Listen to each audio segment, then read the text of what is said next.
Alright, hello, and welcome to the history of a bad old puddy tat, one of Warner Brothers and Looney Tunes' most famous felines. Of course, Sylvester the cat. Originally just known as a tomcat, but not to be confused with MGM's Tomcat from Tom and Jerry, they decided on the name Sylvester. Mel Blanc gave Sylvester a big sloppy voice, because in his words, a big sloppy cat needs a big sloppy voice. In this video, I'll look back at Sylvester's biggest rivalries, and some friendships he gained along the way, during the golden age of Looney Tunes cartoons. The characters I will discuss in this video are in no particular order of importance, so sit back and enjoy as we look back at the many co-stars of Sylvester. Here it is, Sylvester. Ooh, my, we've been a bad pussycat, haven't we? Dogs have been chasing cats in cartoons since the very beginning, and Looney Tunes is no different. Hector would usually appear in cartoons along with Granny and Tweety, quite often portrayed as her pet dog. Anytime Sylvester would come close to succeeding, Hector would be there to put him in his place, especially if he was disturbed.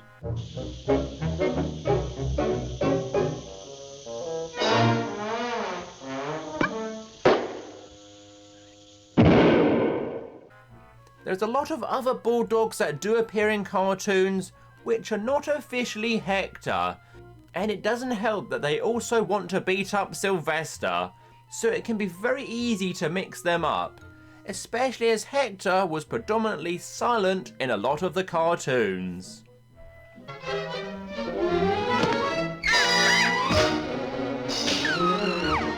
Granny may look like a sweet old lady, but she'll give you what for if you try and eat her Tweety bird. And we all know that is Sylvester's main goal. Clearly an animal lover, as in some cartoons she is not only the owner of Tweety, but also Hector and even Sylvester. This is demonstrated in 1952's Gift Wrapped.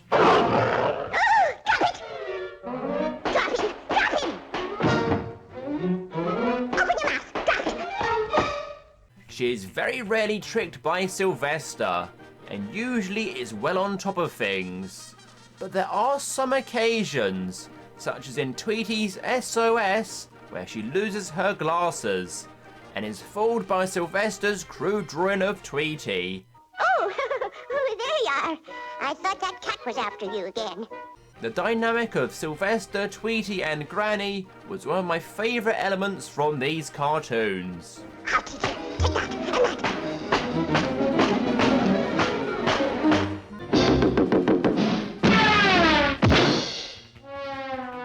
A lucky punch. That can't happen again.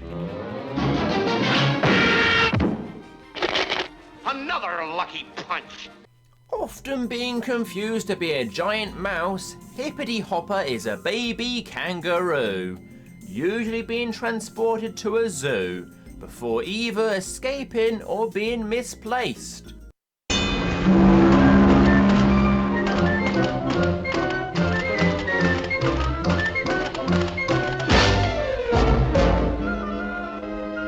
These cartoons tended to be a little bit formulaic.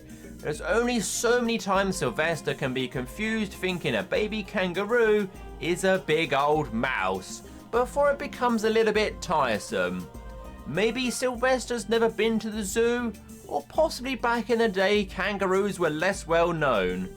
But it is quite hard to mistake one for a fabled giant mouse.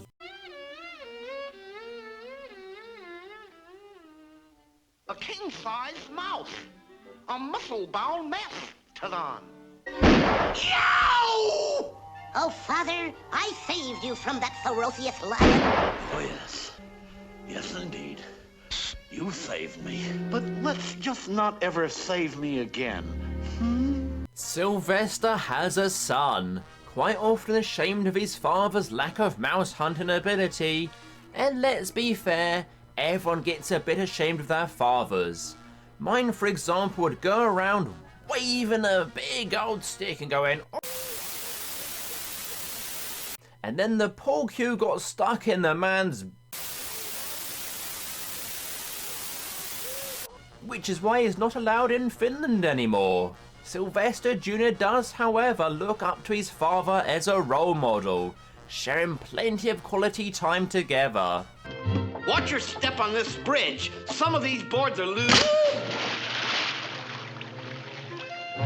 Usually appearing in Hipperty Hopper cartoons, the naive Sylvester Jr. would think his dad was capable of anything, only to be disheartened to see his dad being constantly beaten up by a giant mouse. It is unclear who the mother is of Sylvester Jr., but then Sylvester is a tomcat, so it could be any number of female pussies. Oh, the shame of it all. Carrying my father home again. Stiff as a board. Come on, pussycat. You can make it. You only got 3 more steps. Don't give up.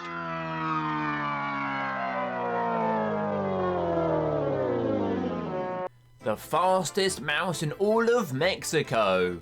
And clearly too fast for poor Sylvester, who struggles against the slowest of mice. This rivalry began quite late into the golden age of Looney Tunes, with Speedy making his debut in 1955, and then subsequently being paired with Sylvester for the first time in 1955's Speedy Gonzales.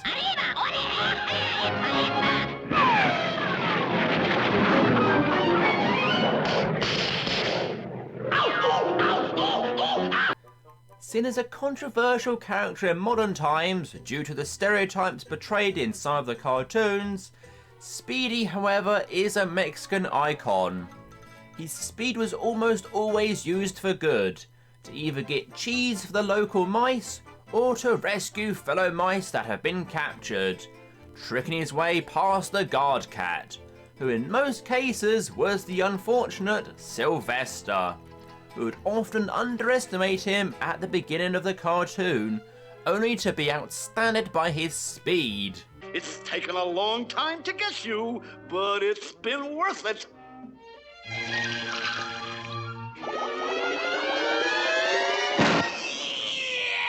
Oh, poor little fellow, you must be starved. How neglectful of me. Here, have some nice milk, and some delicious cheese, and hamburger, and pickled herring, and smoked barracuda. Unlike other characters in this video, Elmer has a very different relationship with Sylvester, with each cartoon being very distinctively different to the previous. So I'll talk about each cartoon individually, starting with 1948's Back Alley Opera, in which poor Elmer is trying to get some rest and relaxation, only to be constantly awoken by the loud and obnoxious Sylvester, driving him to insanity, eventually even killing himself. I mean, I know cats can be annoying, but I've never resorted to killing myself before. Subsequently, they appear together with an unnamed kitten in 1948's Kit for Cat. Both Sylvester and the kitten are tired of roaming the freezing cold streets and seek some warmth. They both come across a kind Elmer's doorstep, who lets them both in, but exclaims, "Only one will be kept in the morning." This leads to both Sylvester and the kitten attempting to get the other one thrown out, while again constantly waking up poor Elmer, who cannot seem to get a wink of sleep in these cartoons, eventually being evicted due to all the noise and chaos being caused. The head, on the head. Here, stupid, on the head. Lastly, in what is quite an odd appearance, they both star in 1955's propaganda short entitled Hair Conditioned, where Elmer advises Sylvester to invest his money into companies, rather than letting Sylvester spend his own money the way he wants.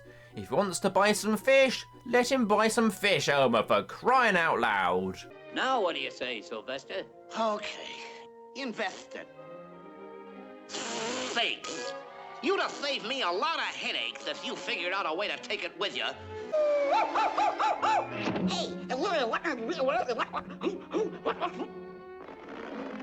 Hey, relinquish me, you foul, gibbering feline, you.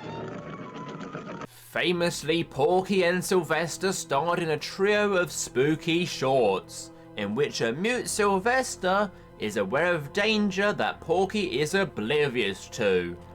Firstly appearing in 1948's Scaredy Cat, then again in 1954's Claws for Alarm, and finally in 1955's Jumpin' Jupiter, all of which were directed by Chuck Jones, who I would say is my favourite of the Looney Tunes directors. His shorts have a look and style about them that appeals to my taste in cartoons. I love this quiet old house. It's so quaint and so quiet. In each of these shorts, it is implied that Sylvester is Porky's pet cat, and an unusually loyal Sylvester will do anything to protect his owner, especially when mice are trying to blow his head off.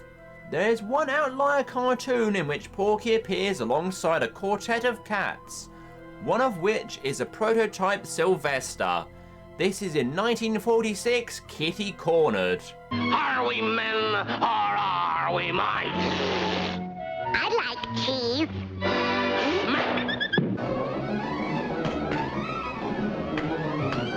Come down here, you little squirt.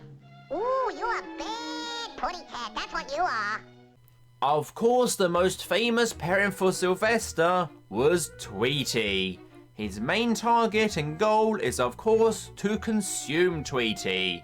He does actually come close in plenty of cartoons. Many times Tweety ends up in his mouth, but is not consumed. It is Tweety who came up with the catchphrase, I taught a putty tat, which he utters in a large percentage of his shorts. I taught putty cat. I did taught putty cat. Hello, breakfast. They were such a popular pairing, they ended up winning multiple Academy Awards. Both 1947's Tweety Pie and 1957's Birds Anonymous, which is my personal favourite Sylvester and Tweety cartoon, managed to scoop the award for the best animated short. Although Sylvester would chase mice and other birds, his true desire was to catch Tweety, usually thwarted by the previously mentioned Granny and Hector. Occasionally, Sylvester would also have fellow cats to contend with. They'd also want to catch the birdie, but Tweety would easily be able to outwit them.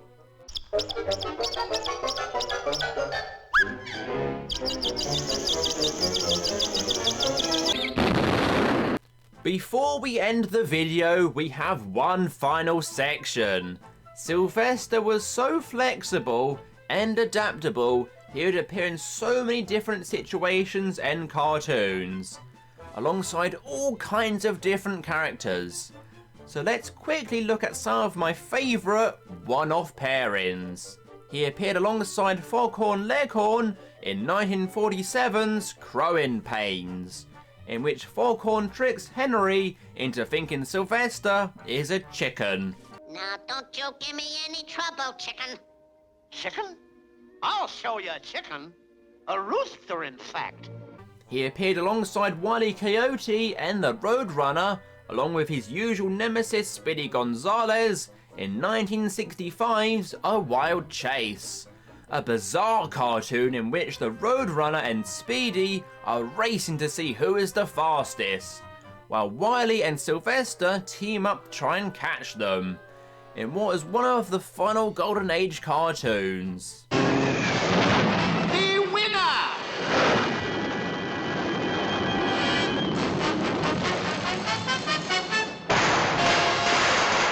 He was also a big part of the ensemble cast in 1950's Scarlet Pumpernickel, where his main nemesis is Daffy Duck, who inserts himself into his own story and makes himself the main character.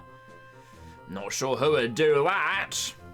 So there we go. That was a look at the history of Sylvester during the golden age of Looney Tunes cartoons by looking at his co-stars. I hope you enjoyed the video. What is your favourite Sylvester pairing? Did I miss anybody out? Let me know your thoughts in the comments.